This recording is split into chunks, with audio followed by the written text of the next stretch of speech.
Thank you for allowing me to share some findings from Pisa, the global metric for comparing school outcomes across the world.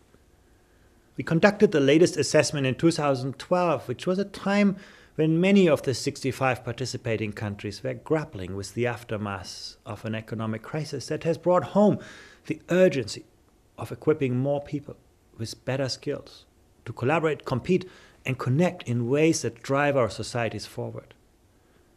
And the results show amazing changes in the composition of the global talent pool. Shanghai, already the top-performing school system in 2009, has extended its lead in students' mass performance over the next highest performer, Singapore, by the equivalent of over a full school year. And that was at a time when Singapore too actually also saw rapid progress. Other East Asian systems, including Chinese Taipei and Japan, are also seeing better learning outcomes. New Zealand still comes out well when compared with the industrialized world. But the performance gap between New Zealand and the best performing nations in East Asia has actually widened, because these have continued to improve on the one hand, and on the other because New Zealand saw their maths and science scores slightly drop. Not by a large amount, but noticeable. To some extent, that drop is explained with a more challenging social economic context in New Zealand's school. But that's the new normal with which New Zealand schools will need to cope. Some contend that East Asia's success in Pisa just reflects rote learning and immense drilling for tests. But the most impressive performance of Shanghai students is actually not on the tasks that ask them to simply reproduce what they have learned, but on tasks where they need to extrapolate from what they know and apply their knowledge creatively in novel situations. Think about it this way. Only 2% of American students can conceptualize, generalize, and use advanced mathematics in creative ways, which is what the highest performance level in Pisa is about. In New Zealand, it's more than double that. But in Shanghai, it's over 30%, 10 times the OECD average.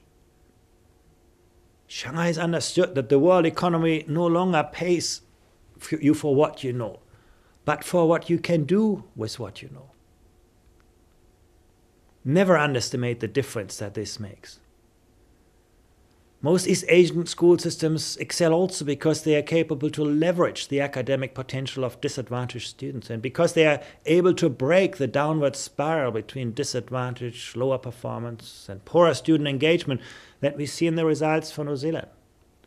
They've devised powerful strategies to attract the most talented teachers to the most challenging classrooms, and to get the strongest principals into the toughest schools. While New Zealand's dream of social mobility could risk to become a distant memory for the next generation, it is just emerging as a new reality in some East Asian nations. Obviously, one can't copy and paste school systems wholesale, no? But Pisa has revealed a surprising number of features which the world's most successful school systems share and which others can learn from. For a start, leaders in high-performing nations have convinced their citizens to make choices that value education, their future, more than consumption today. But placing a high value on education is just part of their equation. Another part is the belief in the possibilities for every child to achieve. In Japan, for example, students not only believe they are in control of their abilities to succeed, but they're prepared to do whatever it takes to get there. 84% of the Japanese said they won't put off difficult problems. In New Zealand, it's less than 60%. The fact that students in most Asian countries consistently believe that achievement is mainly a product of hard work rather than inherited intelligence tells us that education and its social context can make a difference in instilling values that foster success in education. In the past, different students were taught in similar ways. Top performers increasingly embrace diversity with differentiated instructional practices. Their teachers have high expectations for every student. And they realize that ordinary students have extraordinary talents. They also share clear and ambitious standards across the board. Everyone knows what's required to get a given qualification. And nowhere does the quality of a school system exceed the quality of its teachers. Top-performing school systems all pay great attention to how they select and train their staff. And when deciding where to invest, they prioritize the quality of teachers over the size of classes. Not least, they provide intelligent pathways for teachers to grow in their careers. High performers have also moved on from bureaucratic control to professional forms of work organization. They support their teachers to make innovations in pedagogy, to improve their own performance and that of their colleagues, and to pursue professional development that leads to stronger educational practice. The goal of the past was standardization and compliance. Top performers enable teachers to be inventive. In the past, the policy focus was on the provision of education, and top school system it's on outcomes, shifting from looking upwards in the bureaucracy towards looking upwards to the next teacher, the next school. It's all about creating networks of innovation. You can see that nowhere better than in Japan and Finland.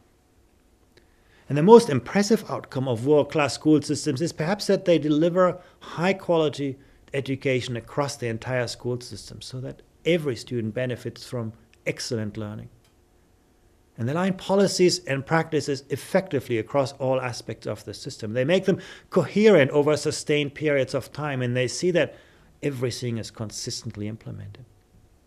You can see that nowhere better than in Singapore.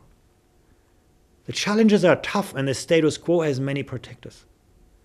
But global comparisons like Pisa remind us of what is possible in education. And they help us to set meaningful targets in terms of measurable goals, achieved by the world's education leaders. The world has become indifferent to tradition and past reputation.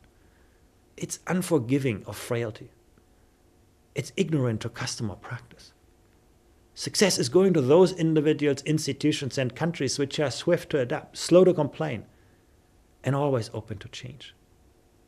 And the task for governments is to help schools rise to these challenges. Thank you very much.